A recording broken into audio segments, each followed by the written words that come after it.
And now it's time to have a look at the elimination method for solving simultaneous equations. Alright, time for another worked example now. Once again, solve the following simultaneous equations. 2x plus 9y is equal to negative 5 and 5x minus 2y minus 12 is equal to 0. Let's call this equation 1 and we'll call this equation 2 for now.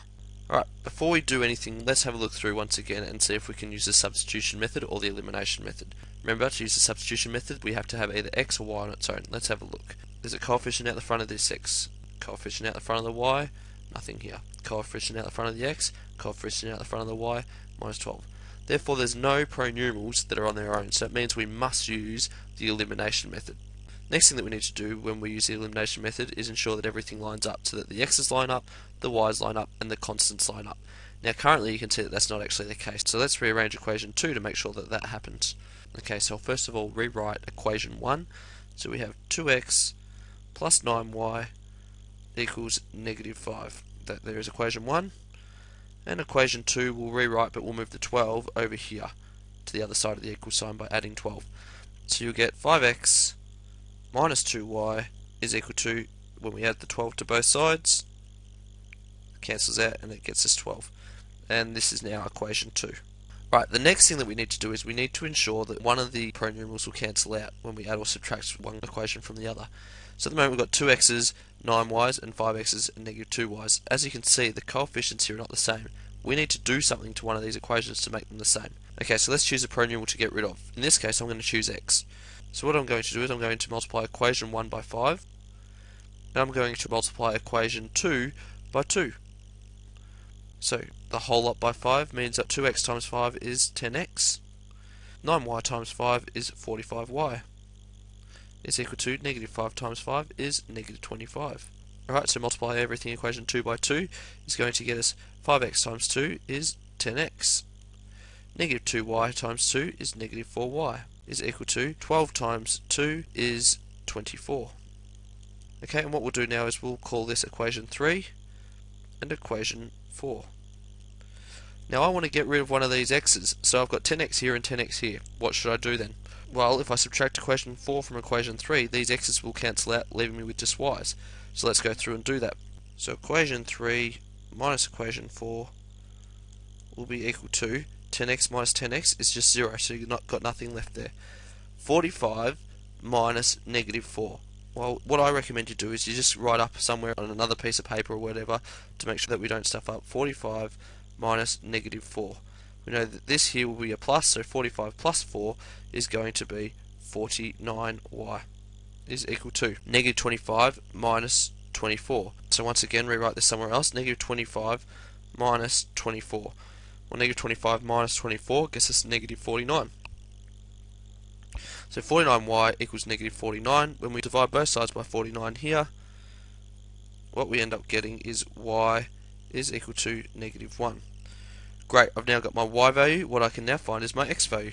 So let's just substitute our y value into either one of the equations. Now it doesn't matter which one, I'm just going to choose equation 1. So y equals negative 1 into equation 1. Alright, write out the equation first of all. 2x plus 9y is equal to negative 5. Substitute in now y equals negative 1, so we've got 2x plus 9 bracket negative 1, instead of writing the y, is equal to negative 5. So we now have 2x, and the 9 times negative 1 is negative 9, so 2x minus 9 is equal to negative 5. Now what we're going to do is add 9 to both sides, plus 9, 2x therefore is equal to 4, and when we divide both sides by 2, I get x is equal to 2. So therefore at the moment what we believe is that these two equations will intersect at the point 2, negative 1, because the x coordinate was 2 and the y coordinate was negative 1. Let's check this now. So we're going to substitute the point 2, negative 1 into both equations. So equation 1, 2x plus 9y is equal to negative 5, and equation 2, 5x minus 2y minus 12 is equal to 0. Let's go through and do this. So 2 bracket x is 2 plus 9 bracket negative 1, because y is negative 1, is equal to negative 5. 2 times 2 is 4, 9 times negative 1 is negative 9, is equal to negative 5. 4 minus 9 is negative 5, so therefore negative 5 equals negative 5. And because left hand side equals right hand side, we can give it a tick because we know that this equation here goes through this point. Let's check it with the other one now. So we get 5x minus 2y minus 12. So we go 5 times x being 2 minus 2y being negative 1 minus 12 is equal to 0. 5 times 2 is 10. Negative 2 times negative 1 is positive 2, so plus 2 minus 12 is equal to 0. 10 plus 2 is 12, minus 12 is equal to 0, therefore 0 is equal to 0, and therefore because the left hand side equals right hand side, we give it a tick, and we know that this equation here, equation 2, also goes through the point 2, negative 1. Therefore, because both equations go through the point 2, negative 1, the lines 2x plus 9y equals negative 5, and 5x minus 2y minus 12 equals 0 intersect at this point. It's that time of the lesson again where you need to press pause and solve the following simultaneous equations. Make sure once again you press play when you're ready to see my solutions and check them against your own. Alright, so before we start, let's make sure we number the equations. We'll call this equation 1 and we'll call this equation 2. Now let's have a look at what method's the best one to use. Alright, we'll look first of all to use the substitution method because I personally believe that's easier. So are there any pronumerals that are on their own without a coefficient? Let's have a look. We've got 6x, so that's not on its own. Negative 2y, not on its own. 2x, not on its own. And 5y, not on its own. So therefore, we can only use the elimination method. Alright, first step that we need to do then is we need to have a look at the two equations. What is the best way in order to get rid of one of these pronumerals? Well, 2x and 6x, there's actually something a little bit in common there, and that is that 2 is a factor of 6. So if we multiply this second equation by 3, what we'll end up getting is the 6x, and we can then cancel them out in a certain way. So let's do that. Let's multiply equation 2 by 3. So you get 2x times 3 is going to be 6x, 5y times 3 is 15y, negative 8 times 3 is negative 24, and let's call this equation 3. And all I've got here is equation 1 written out as is from before. Alright, next thing we're going to do is we're going to do equation 1 minus equation 3. So let's have a look at that. We're going to go 6x minus 6x, well they're going to cancel out.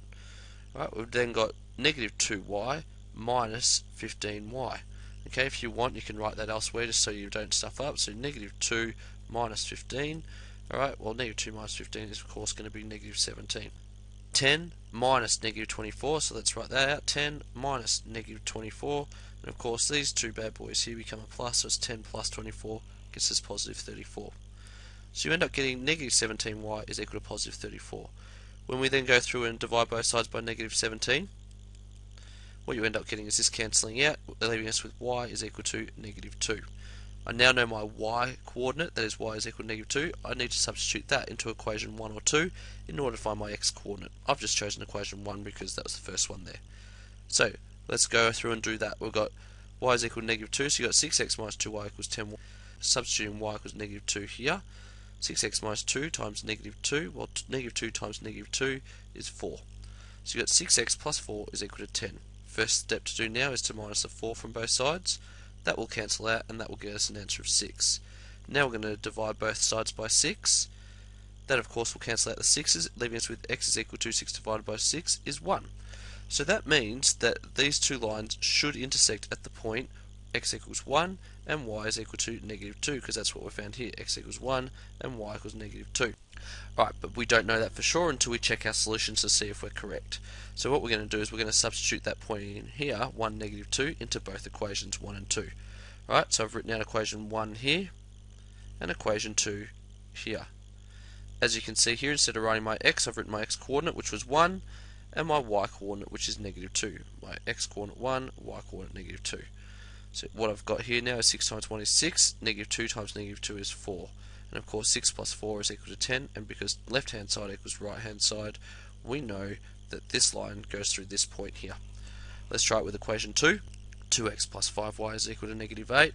Once again substituting x equals 1 and y equals negative 2, so x is 1, y is negative 2. So 2 times 1 is 2, 5 times negative 2 is negative 10. And of course 2 minus 10 gets us negative 8. Once again, left hand side equals right hand side. Therefore, this line here, the equation of this line actually goes through the point 1, negative 2. And if they both go through that same point at 1, negative 2, it means that they intersect at that point. Therefore, both lines intersect at the point 1, negative 2.